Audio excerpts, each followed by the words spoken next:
idea of naming your company Noise come about? Normally, you just get guided by the people, aisa karna chahiye, waisa karna chahiye, you should try that and not this. So I think there's a lot of noise there. So ultimately, when you do things that you really love, gets you to the heights. You don't come from a business family. You have no sort of entrepreneurial background. What made both of you start up? In India, you look at it, there was only cheap Chinese knockoffs or brands like Apple, and I think BlackBerry was there. And that's when we started thinking about why don't we get into a space which is more Indianized, yet premium, yet aspirational, and give that value to the consumer and give that experience of a global brand. Around you, everybody is raising $1 billion or, crazy amounts of money. Was there never a temptation? For us, color of money is important. Maybe when Bose came in, actually. So maybe we could. How did that happen? Bose has never made such investments in the past. So we are the first consumer investment in the history of Bose also. The other big trend that we're seeing in the startup ecosystem are companies IPOing. Any plans, any thoughts? IPO is a milestone for any company, but I think we enjoy our freedom also.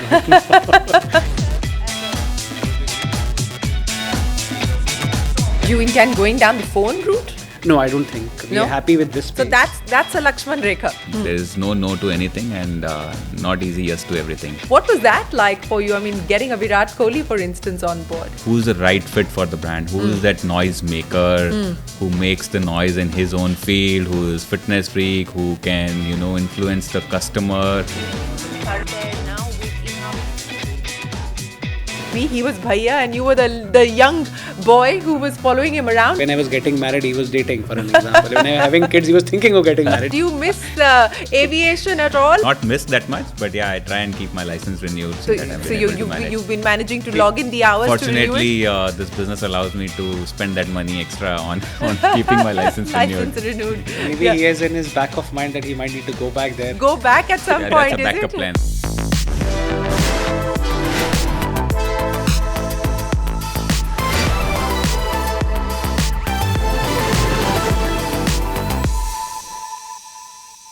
Hello and welcome to Young Turks Reloaded. I'm Shereen Bhan. My guests on the show today have an unusual story. Unusual, why? Because they're not your typical tech startup.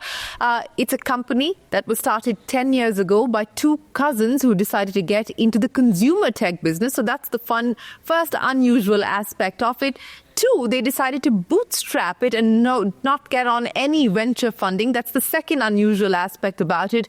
And number three, they decided to get into a business that is competitive and often can be commoditized. Joining me on the program are two young entrepreneurs who've slowly and steadily made their way into the consumer tech business in India without a lot of noise. So make some noise now for Gaurav and Amit Khatri. Thanks very much for joining us. Very bad pun there. But let me start by asking you, Amit.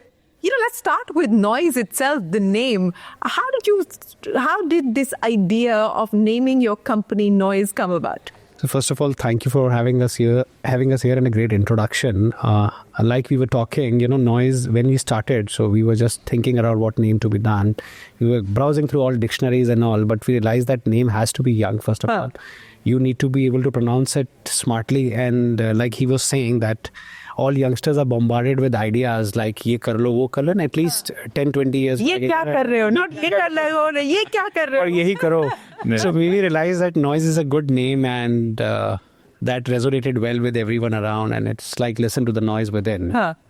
So listen to the noise within. That's what this is about. So it was also making a statement to the world about the fact that you've decided to forge your own path. Yeah, absolutely. And I think my childhood has been such and in fact, a lot of Indians have the same childhood where everybody is telling what to do and what not to do.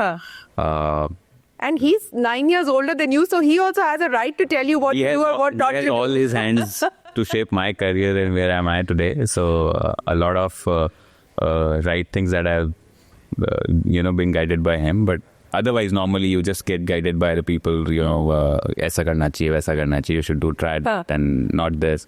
So I think there's a lot of noise there. So ultimately when you do things that you really love, gets you to the heights. So I think that worked for us. So this was your way of cutting out the noise, so to speak. Yeah. But, Amit, let's talk a little bit about why you decided to do noise to start with. I mean, you were part of the fashion business. He was actually trying to get into the aviation business. Unfortunate timing as far as you were concerned. But how did this come about? Because, there is, as I pointed out, a 9-year difference between the two of you. You don't come from a business family. You have no sort of entrepreneurial background. What made both of you start up? So I think when I was doing my first business that was in fashion, I used to work. I was a B2B partner to brands like H&M, Zara. So I was working very closely with them. But I realized that first, businesses are good because these are lifestyle businesses. Yeah. They're talking to a set of users who are willing to pay you a little more for a good stuff. But definitely we had a craving for talking to the consumers directly because in B2B businesses, nobody knew you well. I mean, I had to explain my business ki boss ye karta hu. People never knew what is merchandising all about. Yeah. And I was traveling also a lot that time. So I realized ki internationally there are so much stuff available. And when in India you look at it, there was only cheap Chinese knockoffs or brands like Apple, and I think BlackBerry was there for that. So, yes, BlackBerry was there. I can vouch for that. Yeah, you're a big fan of that brand actually. So that's how we realized, can't we do it for ourselves as a user where we are facing problem to buy good stuff which is not available. And anyways, when Gaurav came in, he was more tech actually, because I was more lifestyle fashion, he was more tech. That's how we realized, let's enter in this, which is forward-looking industry also. I think tech was... I think one common interest, I would say, was tech, because me being younger, always trying to figure out what is happening in the world, reading all those magazines, going on internet and understanding what is happening on the personal gadget space, and asking the elder brother to get that thing from outside whenever he's traveling for his work. Achha, that's how it started, ki ye leke aana mere liye. And then when things start working out, what you'll realize is there's a huge potential of trying these things out in the country. And fortunately or unfortunately, India has been that market where we have not seen very, very aspirational brands coming out of India in this space specifically, right? And not Indian brands. Yeah, that's not. So at least when we were growing up in a small town, you had to always either latch on a non-branded stuff or you get these global brands, like you said. So our idea was that there is a lot of Indian consumers who doesn't get catered by both of these brands. We want an experience, but yet what personalized and more Indianized variants of the products. And that's when we started thinking about why don't we get into a space which is more Indianized, yet premium, yet aspirational, and give that value to the consumer and give that experience of a global brand. That's what the backing. But the audacity to actually go out there and do this. As I pointed out, neither of you have an engineering background. You're not from the IITs, which is the typical Indian tech startup story. You decided not to bring on any venture. What gave you the confidence of saying that, hey, we're going to go into a market and we're going to try and take on the Apples and Samsungs, which are at the aspirational end, and the Chinese brand, which are at the mass and the volume end? So I think we never thought, first of all, like that we're entering in that space. We started very small. We started... with covers, essentially. Doing accessories, basically. Accessories was, we realized that let them play their game, let us be on the other side. And when we slowly started growing up, we realized that there are other spaces we should move on. And definitely we thought that let's go to spaces where there is less competition. It's a little tough to enter. Maybe these kind of businesses would be a small businesses for bigger companies. That's how the idea came in, and it was honestly very tough for us because we neither come from tech. So we have to take help from our friends, family, partners to whom we knew who could help us around. Gradually we pivoted into it. Maybe I would say it was just a courage in us that we like it, we love it, we'll keep going, whatever it takes. And when we started, I think we were very small. I think we never had any recognition also. But gradually we started moving up one by one, and then we are here where we are today. Yes, and 10 years on, you are here and you've got the legendary Bose company to actually join and come on board as an investor. But I'll come to that in just a second. But, let's talk about the journey and the start specifically. And you acknowledge the fact that it was difficult. You also acknowledge the fact that there wasn't consumer love. There was no instant romance with the consumer. You had to fight for consumer love and consumer trust. Take me through that experience of learning when the consumer rejects you and how you refine the product to come back. See, I'll be very honest. Like he said, courage has been one thing. I strongly also feel that there has been naiveness that we had because when we were starting, at least I was very young, not knowing how to do businesses. So I had no fear of, Failure. Failure. So for me, it was, giving my 100% and stay still hungry and foolish and try to do things. So there was no egos of, customer ne aisa bol diya, aisa bol diya. Rather, we used to take it very positively, and we used to love when consumers used to give us that feedback. We used to be on call for first few years. I remember there used to be a dedicated line on our desk, which used to allow speaking to a consumer at any random point of time. And you would be at the other end of the line personally yourself? Absolutely. We still try to do that a lot, because that's the thing that I think has been one of the reasons for our own success, and staying closer to the consumer has been probably the key, and getting those feedback at the real time and getting them implemented in the real time was also fun. So the moment you used to get a feedback over a call, you was like, "Arey yaar, ye cheez theek karni hai. Let's go and get that thing also sorted. We have to get these things right, that thing wrong," and all those stuff. But so much of it was not in your control. I mean, from the manufacturing perspective, it was not in your control. You were largely sort of bringing in things from outside of India. A large part of the assembly was perhaps happening here. How do you then ensure that you deliver on the promise of quality? How do you then ensure that you deliver on the promise of what the consumer wants? Because so much of it is not in your control. Absolutely. No, so I think fundamentally we are very clear that we are building something for the consumer. It was not like what we like. So we made that mistakes, by the way. Coming back how we started. So first he said, I want covers for mobile phone, which are iPhone. And he used to like some stuff. We built those stuff, designed and got it to India. And we realized there were no buyers for that. So, I mean, we had a fair share of failures. Then we spoke to consumers. They said, "What?" So, is there a stack of iPhone covers lying somewhere in your home? Still would be there. So, it's this is what you think we want, but this is not what we want. So, maybe our learnings, we started talking to consumers a lot, and gradually we realized that let's build something for the consumer. So, we really played emphasis on that, and we were controlling design. We were trying to control a lot, which we could do. So, it was not in the air. We knew what we are getting into. So we were a little more planned, I would rather say that. And we did our homework of talking to users. And I think we were very nimble. So we used to bring small batches. We were not afraid of making mistakes. I think the first batch, let's say when we started, was not 50,000 units. Whatever product we did, let's get in 500 units. If it has to go waste, we can let it go waste, because we can take that risk. And then gradually started moving with experience to 500, to 5,000, to 50,000, now 500,000 a batch. So I think agility and nimbleness, I would rather term it there. Well, those are important aspects that entrepreneurs do need to factor in. I think agility and nimbleness are key to success. But, let's talk about some of the other important lessons along this journey. And you talked about how, the failure to fail was not a consideration, was not a factor, but also, starting small and then building yourself up. And that continues to drive the philosophy at Noise. You still have a fairly limited SKU, you still have a fairly limited product portfolio, because you want to continue to stay focused and not spread yourself too thin. Yeah, so that has been the reality. We made our mistakes early on. When you're doing a mobile accessories, each mobile has a different set of accessories coming along. There are 200 odd phones. You made plethora of SKUs. I used to, at one particular time, we used to deal with more than 300,000 SKUs differently managed, right? With time, you understand what mistakes you have made, what businesses needs to, if you want to grow better, faster, what are the things that you need to do. So we took those calls on time and realized working on limited things, working on focused is the key for success. And I think probably one of the biggest reason is also the focus. I think we had to say a lot of no's to reach here, probably, I would say. What were the no's that you had to say? For an example, the biggest no would be, this is selling in the market, you should start selling it too. There is no differentiation that you can bring to the user, neither to the platform that you're selling it to, or neither as a brand you can differentiate yourself. For an example, a wired headphone, right? It used to sell all across the country, and we all have grown up using wired headphones. So it was a very easy category, which is selling in millions every month. Yeah. You go and take some share there. So it took us to know that we will not do things that is already commoditized, and we would not be able to make any difference there. So I think there have been n numbers of no that I would have said. Still saying a lot of you're still saying a lot of no's. But that's a very important lesson that you spoke of, the power of differentiation. And it's often not understood, or the implications of having a differentiated product or a differentiated business are often underappreciated.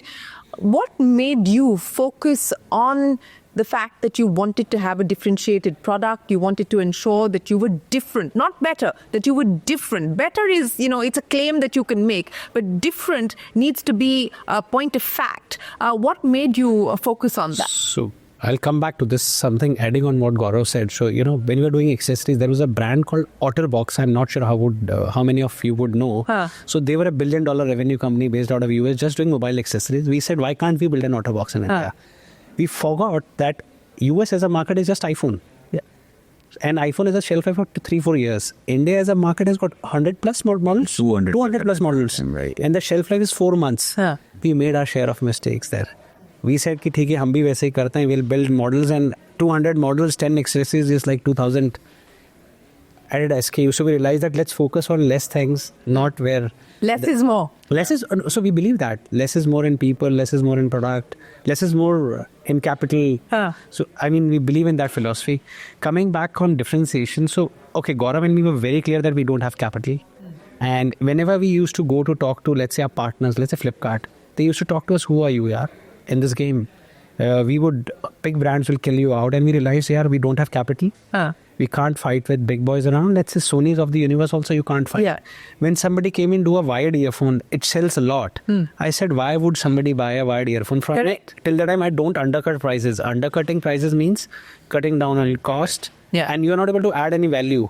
So we realized... and how long can you play the price game? It's unsustainable. It's unsustainable. Eventually you are planning for your own death. So we realized that we should choose a path which nobody has tried. There is a risk to it, but at least we will have a better chance of success. So I think that that is something which helped us out. So then what was the pitch to Flipkart? Then also... Go ahead. No, so I think when we started watches... We were the only brand doing watches actually. And there was only Fitbit and maybe 2-3 bigger brands. Then they said, who are you? You are labels. Why would you sell?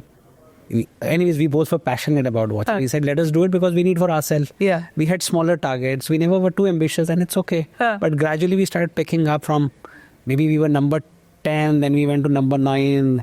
Then gradually up, moving in ranking into number 1 after 3-4 quarters. Then they said, no, we believe now you can do it. So, that the smartwatch was really the start as far as the noise consumer tech story was concerned. And today you are the leading brand in India. In fact, you're amongst the top 5 globally as well. Did you imagine that for yourself?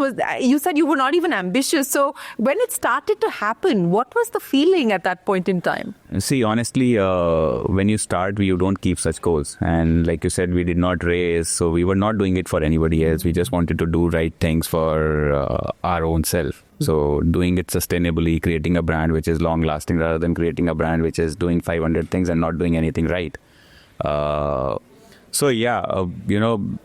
Ultimately, it was all about sticking to what you know. When we first got to know, we did not realize, we did not even want it to be the number 1 because there was no ranking. That when you start growing slowly, you don't understand there is a ranking, somebody's tracking it and all those. And you start getting into that game and you start seeing the numbers and you start realizing, these numbers are achievable. And being in India, the country allows you to sell X number of units, which are much, much larger than the population of multiple continents, I would say, not even countries, continents also, the user base, right? So that allows you to reach to the volumes that are not possible anywhere outside India. And I think when you start getting these numbers then start motivating you to do better, and then gives you that inspiration to take bigger leaps and start thinking into the global brand era. And why not why not? So now you're thinking global, right? Obviously. Now, I think at the stage where we are in, we are able to see that happening easily. So I think we always believed in going step by step. From standing on the first step, you can't see the 10th. You look at second, then you look at third. So gradually you move. So now, 10 years, so you're on the 10th step. So as you look ahead, what is it that you envision now? What does the future for you look like? So me and Gaurav, like I said, we want to build something where we are proud of ourselves using it and gifting to our friends and family. And if you look at now, there are no Indian brands which have gone globally. If you look at it in our space tech, I think we have seen people coming to India. We all use American brands or Chinese brands. None of from India or German brands actually. So none Indian brands have gone out. So we really want to take on that journey where can we build a brand which is of a global So repute? what's the plan? I mean, that's the ambition and that's the aspiration. What's the plan? What's the execution map? No, so I think execution map, I think still for a year or so, I personally think India is a great market to be in. We have huge young population. Yeah. Our investors keep telling us that we are so jealous of you that you have a huge population in this country and the income is growing every day. So we want to focus here for a while and then maybe gradually start pivoting to markets which are meaningful to the business. Okay, you talked about investors and I'm curious, once things started to pick up as far as you were concerned, I would imagine that there would have been investor interest. People would have said, hey, look, let's talk, let's grab a drink and discuss whether you want capital or not. What was going on at that point in time? And until Bose came on board, there must have been plenty of other offers as well, I would imagine. So I think for us, we never built, I think the kind of backgrounds I come from, I built my first business, which was again Bootstrap, profitable. So we never built businesses to raise capital. So fundamentally, we were right from day one, every unit has to make money. So from day one, your banker father is training. Maybe. So every unit you sell has to make money end of the day. So that's how we built on day one.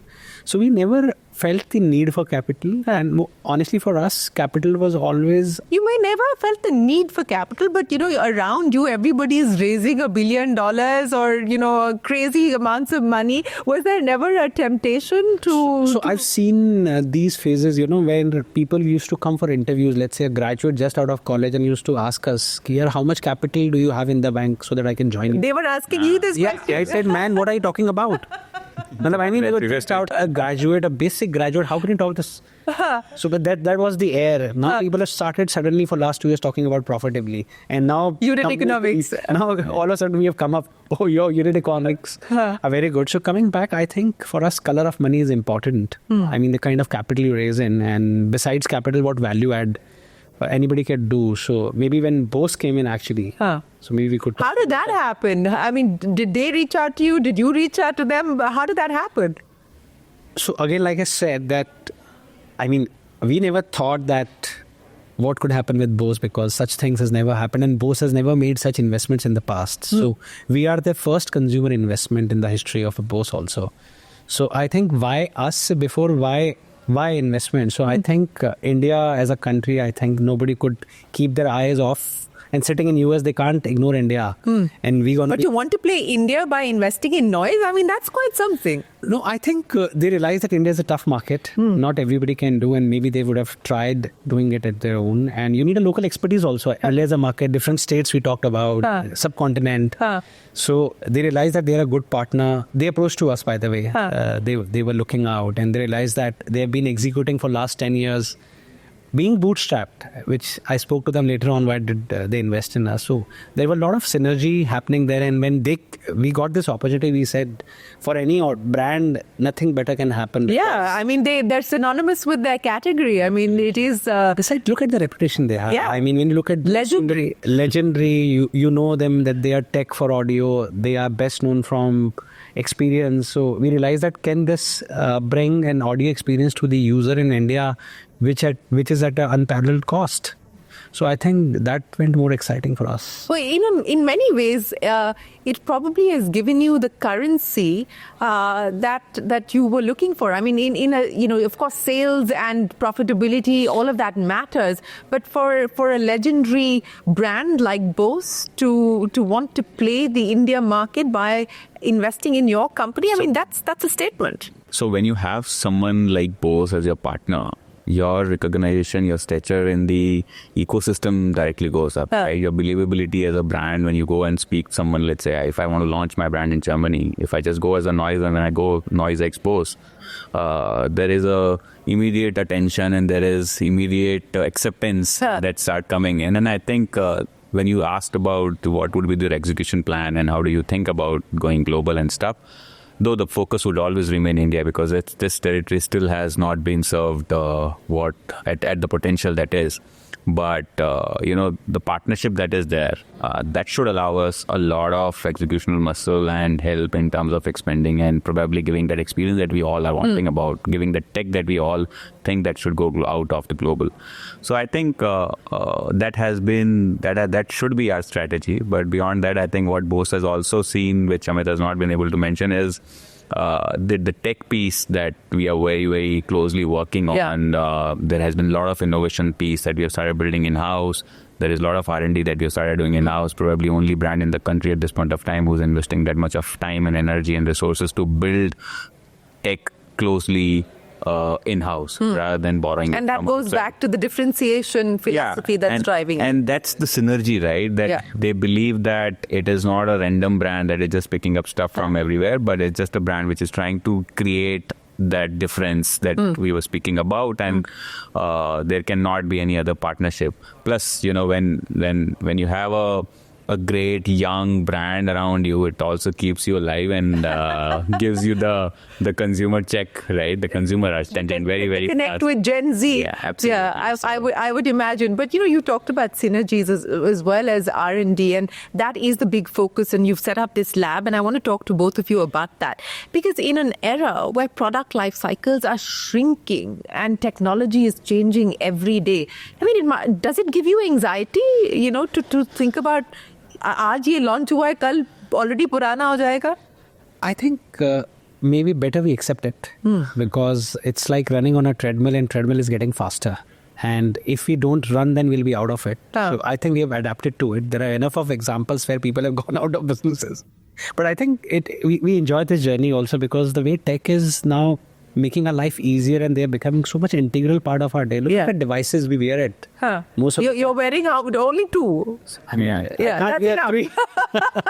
There would be few which you would not be able to see probably.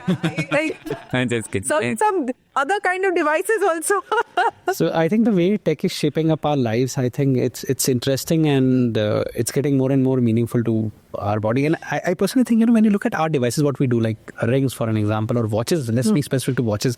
This is the only device which you're wearing 24/7. Yeah, kind of data it gets into it. No other device can does it. I mean, phones are also there with us for 12 hours. Yeah.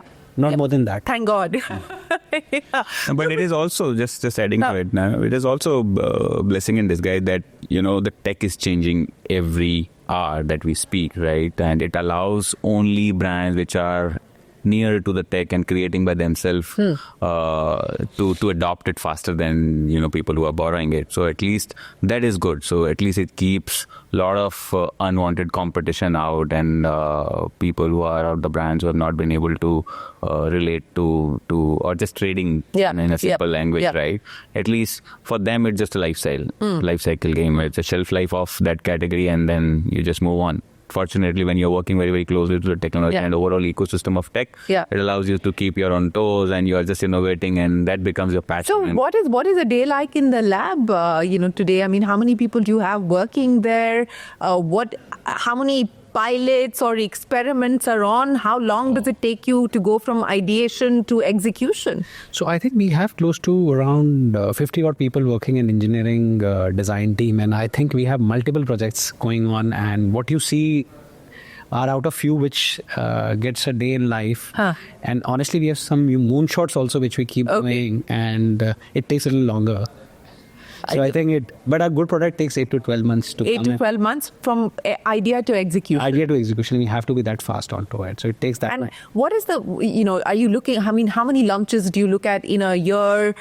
What's the plan on that front? Because as you said, you want to be nimble, you want to be agile, you also want to be fresh in the market. So what's the plan when it comes to sort of staying in touch with the trends that the consumer is looking at? So I think, so what we do is actually, we have so first of all, we have a mobile app which is the largest in the country. I think we have close to 20 million plus downloads, and we are the largest health and fitness app download in the country. Okay. So which means you look at the data, what comes in. So we get a lot of consumer insights from there. I think we have close to 1 million, and 10 lakh users come on the app every day. Where are they spending time? What are the products we need to build for them? So like, I should tell you, there are 70% of the users spend time in changing the watch face of a watch, which is purely lifestyle factor.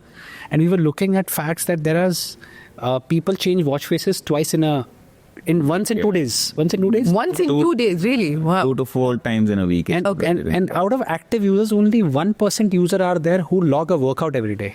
So you can imagine how active as a country we are. Not very. only 1%. So I mean, that keeps us going over what products to build on actually. Right.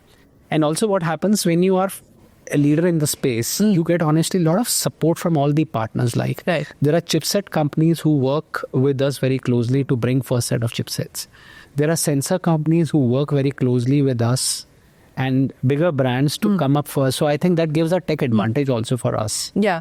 Where the market is heading, we are co-creating products with them together. But let's also talk about manufacturing, because while you're focusing on R&D, you're also focusing on building out your manufacturing capabilities here. I mean, what is the current capacity like as far as manufacturing is concerned? And this is a business where the margins have always been thin. Traditionally, the margins are always thin. So, again, how much leverage do you have there now with in-house R&D, in-house manufacturing to kind of build on margins? No, so with respect to the capacity that we're talking about for the manufacturing, we are sitting at 1 odd million units every month is what we can do. Probably we are doing that much and have a capacity to increase it to 1.5 million. So I think ultimate aim is to keep things closer and you have a better control on quality, experience and things like that. So that's the reason that we are building more on the R&D and manufacturing. Mm-hmm. So, how come you guys don't make as much noise about noise? I mean, there's a lot of your competitors who are quite noisy, but you're sort of playing under the radar. Is that strategic? I don't think these things are planned or strategic, but I personally think we have enough on our plate to do at work. And I think that keeps us busy. So I think we want to make some noise through the work, what we make and not be talk. I think brand has made enough of the noise. That's why one of the fourth user is noise smartwatch user. But yeah, as a personality, we have always been busy in work. And honestly, it never felt like that it has been 10 years in our own work. Never realized that it is 10 years. We just celebrated it a few weeks back. It's when we were just driving to the celebration area and then we were just thinking, and it's been 10 years. Yeah. And not many companies who have been able to sustain those 10 years tough time. But yeah, I think there's been enough noise with respect to the work. But yeah, I think we enjoy the way that we are operating and pretty happy with that. And, that brings me to the question, because at this point in time, the other big trend that we're seeing in the startup ecosystem are companies IPOing. Any plans, any thoughts, any aspiration or wanting to go that route? So I think good part is since we've been bootstrapped, so honestly speaking, we never had anything to dress up the company for. And no hurry to give exit to investors actually. Right. So I think IPO is a milestone for any company, but we have always built business sustainably and we are always building it for long run. So I don't think we are there on that, but if it has to happen, it will. We are ready with that. I mean, it's books, numbers, but I think we enjoy our freedom also right now. We're being not answerable every quarter to and we people. don't want to be in a tight quadrant that you can't go beyond this. This is the limitation you have to do. So, in many ways, as you said, that there are boundaries that get set for you by either investors or public markets and so on and so forth. You would rather be boundaryless at this point in time. But, every business has its Lakshman Rekhas. Yeah. What do you believe yours are? See, I think the best part about being in a consumer tech-driven business is that tech is evolving every day. And it's impossible for somebody to put a Lakshman Rekha on a tech, because the way it is operating and the way it is going ahead in life, I don't think so we will be able to live without tech ever. So there will be, of course, evolution of tech, and we will be growing with that. A lot of tech we were trying to build now in-house, so we will be seeing there. So it's very difficult to say what is the Lakshman Rekha, but fortunately the category is such that it will not have a Lakshman Rekha. It will only have a space to grow and a lot of headroom. So and many more moonshots as you see it. Absolutely. But how do you see yourself? Because as you pointed out, you're the most downloaded app in the health and wellness space. So do you see yourself as a health and wellness company? Do you see yourself as a consumer tech company? Do you see yourself as a convergence of the two and the kind of opportunities that you intend to chase after? So I think we are very clear we're a lifestyle consumer tech company, and health and wellness is one pivot to that. People use watches with that, but I think health and wellness would be one pivot. Utility will be another pivot, because I think these devices, what we do, would do a lot of payment, for an example, a lot of food ordering, for an example, controlling the car, so that becomes utility. And I think third become communication, like you could attend calls or talk to someone or whatever. So I think or messaging, for an example. So it's more of getting more and more involved with a user, being a part of their daily life. Would you intend going down the phone route? No, I don't think. We're happy with this. So that's a Lakshman Rekha. It's very difficult to comment. You never know how You never know how the phones change and how the industry changes tomorrow. Maybe there is a tech that is about to come which will change the entire mobility as such. So I think, like I said, I think we need to be ready in all across the corner. So there is no to anything, and not easy yes to everything. Not an easy yes to everything. If you look into it, we say that our Lakshman Rekha is our imagination. So it stops there when you stop imagining. And now, AI is there everywhere. 2 years back, it was nothing. Yeah. So how much of AI are you guys using at Noise? I think using it, I think a lot. A lot now in terms of the basic usage of work, where the design, where the content, where a lot of strategy piece that we are doing. But yeah, a lot that we are working on in terms of our hardware also, where we are trying to build AI-enabled watches and other products that Amit can speak about a lot. But I'm just saying, so what we're seeing is a lot of data is coming in. How can we make it more meaningful? So now user doesn't need let's say heart rate data. They need what does it mean personally to. Yeah. And what should I do specific to my vitals to make it better. Yeah. So, AI coach is coming in play. A lot of analytics personalized to you. And now when 4G connectivity would come to a watch, you would see live analytics. Live analytics means, Shereen, as let's say your vitals are not right. It can tell you right away that you are in this quadrant, this is going wrong, immediately do that. So I think you would see that happening there. By the way, we spoke about watch faces. Yeah. So we have launched a pilot project where we did a AI watch face, which means consumer could give a command and they could curate a watch face what they want. Okay. And that's really doing well. So I mean, it's coming in. So who is the typical Noise consumer? I mean, what is the demographic? Who is the typical Noise consumer?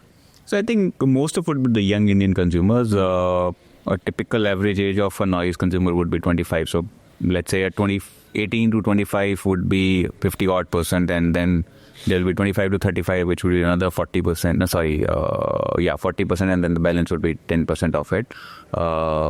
Demographically, I think till probably 2 years back, it used to be 80% from tier 1 and tier 2. The equation has changed a lot, how the internet has been able to penetrate to the tier 3 markets. Today, we would be 60% from metro plus tier 1, tier 2, and then tier 3 also started playing a very big role in our game, and now we've reached to a 40% odd from the tier 3 market also. Well, and I would imagine that's where you see a significant headroom for growth. Yeah, but, absolutely. This volume and value, and I think that friction point or that balance is something that every company in different spaces is trying to sort of work towards. What has that been like? What has that experience been like for you? So I think we've also been party to it, where we have gone through phase what to do, what not to do. So for a few years, we chased volumes. Then we realized what is the point of this volume where you're not able to generate enough money to grow further also. So I personally think volume is important. When you're in India as a market, you need a solid user base also to grow and stay with them, by the way. So you can't just build a brand which is value very, very niche and just can't be value for money. So we are trying to find out a balance where we are saying, okay, 70% we could still, we are not the cheapest in the market, by the way. We're very clear. We don't want to be cheapest because we don't want to compromise on design, quality, hardware, packaging, customer care, everywhere. So we realized let cheapest be with other brands. We do a little lap where people want to pay a little premium to it, which definitely means a little lesser revenue volume to some peers, but I mean, which is fine. I think let us carve out. That's the sacrifice that you're willing to make. See, honestly, it is a mix of it. A volume brings a lot of different things and a lot of positive things to you, because when you have volumes, your ecosystem, tech enablement, things that you want to do, cost per unit basically becomes cheap, and it enables a lot of other things. A value at parallel things is also very, very important. You can't live without You know, you can't that's what choose I'm saying. one. It's a You balance. can't choose. You It's a can't choose balance one. between the both. Yeah. Life is balance. I think you have to have everything. You can't be too good and you can't be too bad. So you have to have right things with the right time. And I think with time we have realized that it is important to have that balance. That ways you are true. It's very difficult position for anyone to commit to one. But is the market getting harder? Because it is getting more competitive, and you've got a lot of. I mean, you said that there were at one point 200 when we started, we wearable 20. No, I think Now 4 years back. it 20. started small, then you went through this plethora of hundreds of companies, and now you're back to seeing some companies sort of exiting the market. No, we were shocked ourselves because when we started, we were 20. And then in last 4 years, the market went from 2.5 million to 50 million devices, which means everybody said this is the business to be in. This is the fastest growing category. Everybody was growing 150% year on year. A milk seller would also come and tell that I want to do a wearable, and a random brand who's not at all associated with tech would also say that I want to do Everybody wearable. started doing wearable, and you would see everybody started doing good quantity. We realized what is this happening, and these are not sustainable what they're doing. Yeah. So this year onwards, we are seeing good trends, at least that people who are doing unsustainable business, they are nowhere in the market. I mean, people who are 3% market share, zero. So we see that people getting out of the space, and it will come back to few players.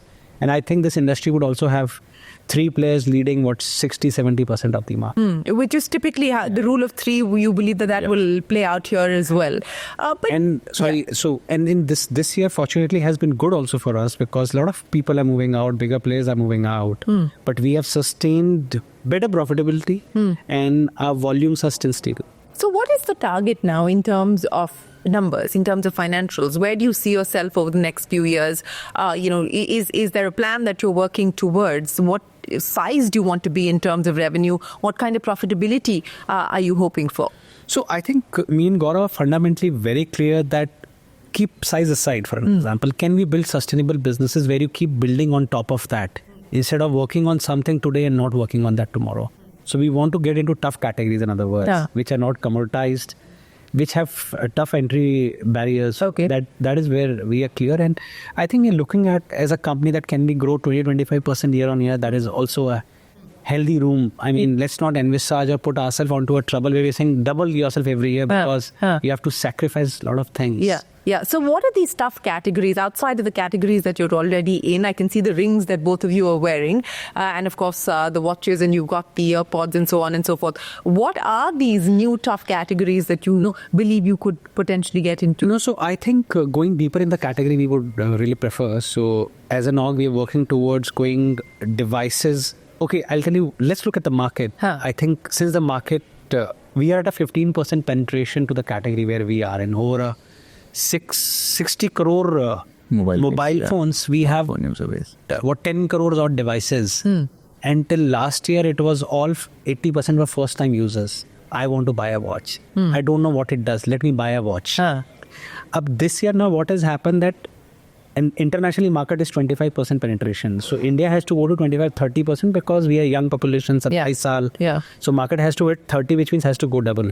But it can only go double where industry estimate that 50% demand has to be from first timers, but 50% has to come repeat. So repeat ko upgrade karne ke liye we are working. So repeat abhi aa rahe ke nahi aa rahe? So repeat is coming. I think as a brand, we are the only brand who is selling at a price point which is $60-70 right now, which we have more than 50% market share, by the way. No other Indian brand has that market share at all. They all are priced sub 1,500 rupees. And we are now working on products which are like $100 for an example, or 7,000-8,000 rupees, which could upgrade to a user. Upgrade means after using, people know it does step tracking, it does health. So they need better sensors. They need communication, better quality, better design. App, people never used an app before because they said it's a timekeeping device. Now they want an app also. So I think we are trying to go deeper where can we do something with AI? Can we do 4G connectivity? So I think these would be tougher for somebody to enter. Who inspires you? I mean, which are the brands that inspire you today? I mean, I think Apple has been one brand that has been inspiring all of us. But it has been very difficult now to, take one particular brand. It's just a different time of work and different situation. You pick up different things. But you know what Amit was also mentioning about the categories, right? Audio is something that has been very, very underpenetrated in our own business. 80% comes from wearables. It's just 20% that is coming from hearables. So there is a huge headroom that is available for us. So there, the partnership of Bose itself is something that will help us to push it further. So there is a lot that is going there. So that is a category we are trying to double down and try to make it probably where the category is growing with a 10-15% year on year.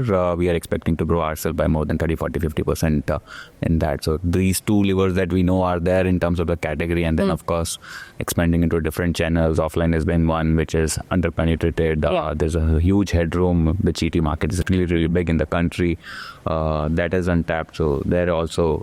So how many noise stores are we likely to see in the next few years? So we don't have our own stores. We are in odd 15,000 outlets pan India. So we are in chains like Reliance, Chroma, Vijay Sales, and then other mobile outlets. So I don't think we'll be there in our stores as of now, but we are there in shop-in-shops another way. Yeah, but is that something that you would like an experience? So definitely we keep talking about that there has to be few brand stores at least where people could experience and test the brands. Yeah. You would see that also coming in soon.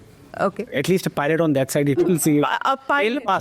You really will be aiming fast. Speaking of pilot, do you miss aviation at all, or those days are forgotten? See, I think I also sometimes just get into the dilemma whether I'm missing or not, because the way business has shaped up and the. Do you feel you're in a cockpit? I feel this spaceship. This is not in an aircraft now. There's a spaceship that I have to take care for. But yeah, I mean, flying is always fun, and it is a great experience, and it is much more thrilling, not much more thrilling, and equally thrilling than the running a business. But yeah, not miss that much. But yeah, I try and keep my license renewed. So there is a mandatory flying that you have to do. So do you do that? So I have to do that. Yeah, that's the thing. So that you've been managing to log in the hours. Fortunately, this business allows me to spend that money extra on keeping my license renewed. Maybe he has in his back of mind that he might need to go back there. Go back at some point. That's a backup plan, and a plan B is also on his back. Plan B. What is your plan B? He's got a plan B. What's your plan B? Back to fashion. No, this is only. This is it. This ABCD, everything. As we say. No, but speaking of flying, and it's obviously flying solo is one thing, but flying together is another thing altogether, and you have to be aligned and you have to enjoy the ride together. What has that been like for two cousins working together? And I don't know how many people know this, but there's, as we pointed out, a 9-year age difference between the two of them, and they weren't close growing up, because how can you be? He was bhaiya and you were the young boy who was following him around. And so to establish this new dynamic in your adulthood, what was that experience like? No, I think so like you said, when you're growing up and you have, so like maybe when I was 20, he was 11, so you can't gel around with an 11-year-old when you have different interest in life. And so like I said, when I was getting married, he was dating, for an example. When I was having kids, he was thinking of getting married. So your thoughts are not aligned that time. But I think post his commercial pilot, he came and market was tough. So he stayed with us for a while, and I think there we started sharing a bond. We started knowing each other, and maybe that integrity, those things, trust, really helped us to carve out our journey. And like I said, there was no for us like this we have to do. I mean, okay, you try it. If we succeed, and then gradually he pulled me in. So you pulled him in. I think he's just being very nice about it. It's just that as a bada bhaiya always, that you make something big, then only I'll commit. It's not worth for me to. I was happy to say so. As a international cricket player, you would not want to play the domestic games. So I was playing domestic game till I reached to a level where the business can be at a level of international cricket game. So yeah, that's the reason. But yeah, I think more than that, what happens is a lot of people say that family businesses, are risky and stuff. But for us, it has been there's a huge gap of age, which brings automatically a lot of respect and trust. Right, which is the key for any business thesis and any foundation of any relationship, right? So by default, when somebody is elder than you, and I've been very, very fortunate that he has been around me, and there is something that I know that I can learn from. I can go and cry and do whatever I want. He has to bear me for that. So yeah, I think after my teenage, I've just grown up with him. Probably I've spent more time than my parents or anybody, my friends, more than I think he would have also spent more time. Is he more father figure than? Not really. No? I think not father figure anymore. I think he's been more brother figure in that ways, and so yeah, I think that has been our journey. When Bada Bhaiya is there, you don't need to worry. You have free license to take risk and do those stuff, and that has helped us. And I think that was probably the reason that, when somebody is at your back, that even if you fail, there is someone to catch you and hold you. Yeah. And probably when you take those risks and one of the risk works and worked, then now we are here. So who plays that role for you? He believes that he can take the risks because he has you watching his back. Who plays that role for you? I think it's now a mutual journey. I think it started with that because what happens is when you're I mean, I'm closer to his friends and I have reached to an age of his already, so there's a maturity and there is both ways now. We share a very strong bond in that way, and touch wood, things have been very, very great. Family-wise also we're very close, and we spend great time with I spend a lot of time with his parent, and probably he spends less time with them. So I think that is also a very good equation that has been part of our keep telling him I spoiled your adulthood, because when you had to enjoy, you were seeing all of us going through a shit. He said, let me handle this, and when you handled, you were already grown up by that time. No, it's wonderful to hear your stories and the journey that you've made together. So let me end then by asking you. I mean, you've managed to bring some heavy hitters onto Noise, not just in terms of investors, but also in terms of your brand ambassadors, in terms of your faces. What was that like for you? I mean, getting a Virat Kohli, for instance, on board. He's a cricket fan, so let him. You're the cricket fan. Was it your idea? See, honestly, when you, like I said in the start, right? When you start your business, you never realize. And when you see an ad on the TV, it used to be a very, very big thing. When you see an ad of a brand on a hoarding, it used to be a big thing. Day one was never like that you will be able to achieve it. But when things started falling in place, it used to be that it's not about just Virat Kohli or anybody else. It was that who's the right fit for the brand, who's that noise maker, who makes the noise in his own field, who is fitness freak, who can, influence the customer, who makes that aspirational image of a brand, and who the consumer also get connected with. And probably that was the reason, and nobody better than Virat was the choice at that particular time, and we had a great time, and we're still enjoying it.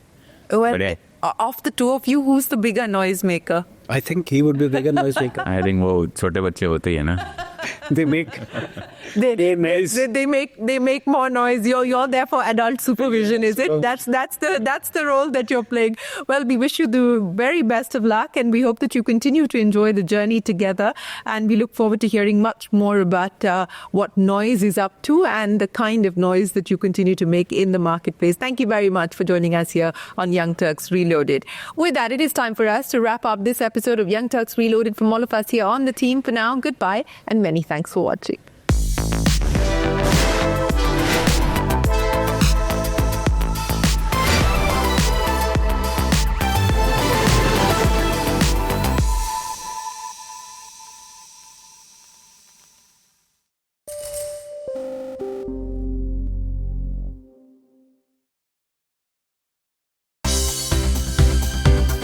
For more news and updates, all you need to do is follow CNBC-TV18 on all of our digital platforms.